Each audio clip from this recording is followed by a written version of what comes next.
Bumaba ang inflation rate nitong Oktubre dahil sa pagbagal ng pagtaas ng presyo ng ilang pagkain at inumin sa bansa. Pero paano kaya ngayong Nobyembre? Saksi, si Bernadette Reyes.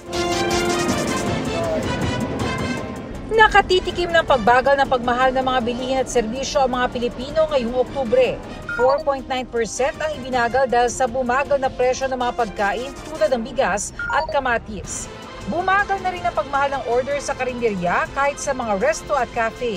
Pero ulit lang, Oktubre pa yan. Paano kaya ngayong Nobyembre? If we don't see any shocks, supply shocks, our view is that inflation rate would go down. Nakatulong noon ang price cap para magmura ang bigas. Nagkaroon niya ng epekto sa mga huling bahagi ng buwan ng Setyembre going to the month of October. Pero binawi na ang price cap at may pagmahal na naman ang bigas. Sa pinakauling price monitoring ng Department of Agriculture ngayong araw, umabot hanggang 55 pesos ang kada kilo ng well-milled rice dito sa Dagonoy Market sa Maynila. Pero kahapon, umabot pa ito hanggang 57 pesos kada kilo sa Quinta Market.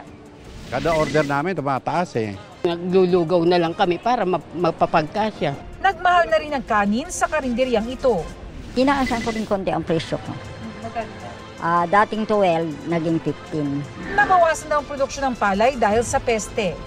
Sabi naman ng Agriculture Department, hindi lubha ang epekto niyan at kumikilos na sila para hindi lumala ang stem borer infestation. Paano naman ang inflation sa Disyembre kung kailan lumalakas ang demand? Dahil dyan, kaya may konting hamon daw at kaya binabantayang mabuti ang presyo. We need to closely monitor that to ensure that sustainable yung pag-decrease niya. Para sa GMA Integrated News, Bernadette Reyes ang inyong saksi. Mga kapuso, sama-sama tayong maging saksi. Mag-subscribe sa GMA Integrated News sa YouTube.